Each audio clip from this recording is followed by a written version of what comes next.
Hi everybody, Dr. Joe here. I just wanted to take a moment and wish all of you a wonderful holiday season and a happy new year. What an amazing and wonderful year we've had this year. A year truly filled with wonder. What a great and amazing year for our research as well, to prove to us that we are more powerful than we think, greater than we know, and more unlimited than we could ever dream. And what an amazing discovery about our community. So I wanted to wish you the best new year that you create for yourselves, and that all the joy and wonder of this year linger into next. Happy holidays. So the fundamental question is, if I want to change my life, then that means that I have to change, or nothing changes in my life until I change, right? So the person who's done all these treatments and still faced with a health condition, this is just an example, all of a sudden says, there's got to be another way. There's got to be something else.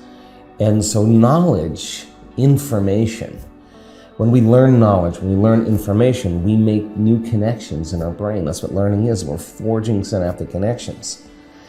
But that philosophical, theoretical, intellectual information is void of experience. Someone who takes that knowledge and applies it and personalizes, demonstrates it, initiates that knowledge, is now interested in the truth of the experience of that information. So the person then who becomes conscious that they could actually heal themselves by changing the way they think, the way they act, the way they feel. If I truly go into the experiment of no longer thinking the same way, no longer acting the same way, no longer feeling the same way, and I start thinking about what thoughts I do want to fire and wire in my brain, and if I do it with intention and attention, I'll begin to install neurological hardware. Keep doing it, and it becomes like a software program. It becomes a new voice in your head that goes from I can't to I can. No magic there. If you said, how would greatness live today? What would love look like today? What would be a greater expression of myself in the things that I do? Turns out if you close your eyes and you rehearse in your mind how you're going to be in any aspect of your day, if you're truly present, the brain doesn't know the difference between the inward experience of what you're imagining and the outer real experience. The brain looks like you've already done it. The brain looks like it's already experienced it. Now, do that enough times, the hardware becomes a software program, and you start behaving like a different person. Super athletes do this all the This is time. musicians, athletes, dancers, everybody who's good at something is always rehearsing in their mind. That rehearsal is just as important as the physical demonstration. It's priming the brain, because the brain is a record of the past. Now you're actually making it a map to the future. You're installing circuits to use. If you said, God, I lived my whole life in guilt. I didn't know it was guilt, in shame or unworthiness or self-doubt, insecurity, fear. And all of a sudden, you're looking at that emotion. You understand that emotion is actually down-regulating genes and creating disease. You figured that out. You read about it. It makes sense.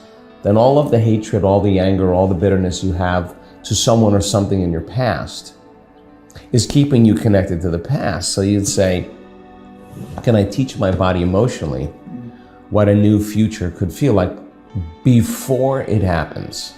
Not waiting for your wealth to feel abundance, or waiting for your relationship to feel love, or waiting for your healing to feel gratitude. That's the old model of reality of cause and effect. This is about causing an effect. Turns out if you can elevate your emotional state and you can sustain that emotional state, your body's so objective that it doesn't know the difference between the real life experience that's creating that emotion and that emotion that you're creating by thought alone. Your body's actually believing it's living in a new reality, a new environment. Now, the environment signals the gene. The end product of an experience in the environment is an emotion. That person is actually signaling genes ahead of the environment. Genes make proteins, and proteins are responsible for the structure and function of the body. The expression of proteins is the expression of life. Okay. Every day the person practices going from the old self to the new self. This is what's happening in the world right now. As they start to change, and they start unfiring and unwiring, and they stop conditioning the body emotionally to the past and practice this, they emerge as a new personality. They become somebody else. And like magic, the disease exists in the old person, and there's somebody else. Now, here's where consciousness comes in. That person comes to a workshop, and they stand on the stage in front of 1,500 people, and they tell their story. And everybody in that audience is leaning in. Why? Because they're looking at truth. They're looking at the example. Someone who just got healed from a chronic... I'm talking about stage 4 cancers. I'm talking about Parkinson's disease. I'm talking about rare genetic disorders. And now the person in the audience is becoming conscious of a possibility that they were once unconscious to. And when they see that's possible, it's a 4-minute mile. I mean, 4-minute mile, nobody thought anybody could break a mile in under 4 minutes. They said it was biologically and physiologically impossible. 1,400 people have done it already. So like, this is the 4-minute mile. Someone's piercing through a limitation, a level of unconsciousness.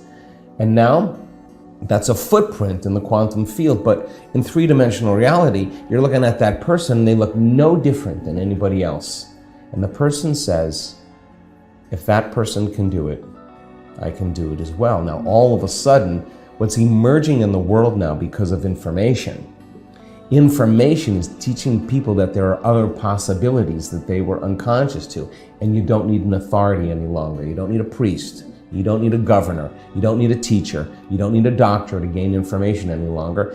Information is available, but the question is, what will you do with it? We could say then, if you're not your body, if you're not anything you're identifying with in your environment, and you're not thinking about time, well, who are you? Your consciousness. You're aware of nothing. You're in this void, right?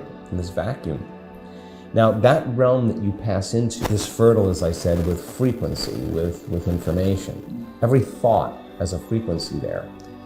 In this realm called time-space, it's inverse to space-time. The rules are completely different.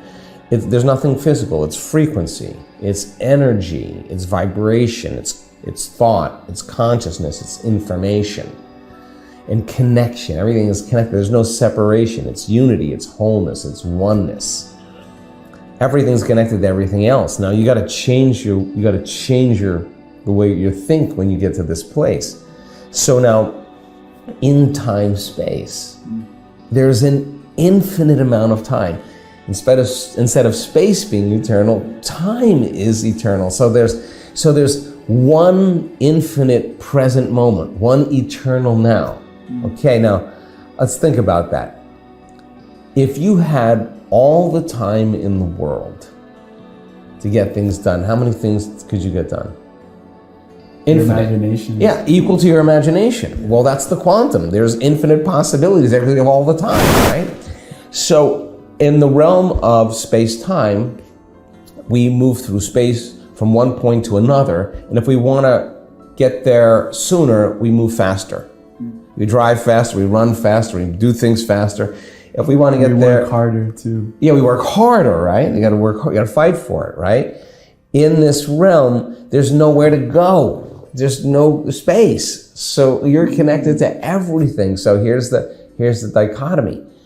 The way that we change our movement through time space is to change the thought or the frequency. And every past, present, and future possibility is all existing in the present moment. And that's a big one for people to wrap their mind around.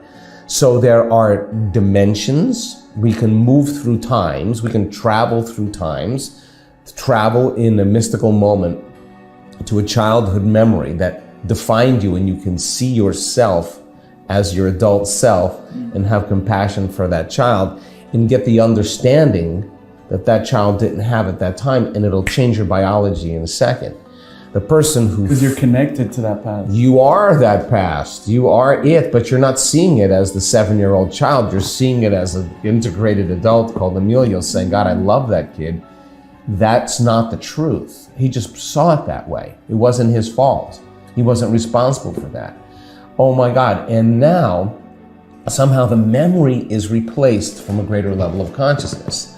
The person who has been abused physically, sexually, emotionally, who has suicidal tendencies, severe depression, anxiety and panic attacks, endometriosis, and weird hormonal things, all because of molestation and abuse in the past. In the present moment, they can see their past from a greater level of consciousness and have such a moment of pure love that they don't want to change anything in their past. They think it's perfect for them now because it brought them to that moment of ecstasy, that moment of freedom.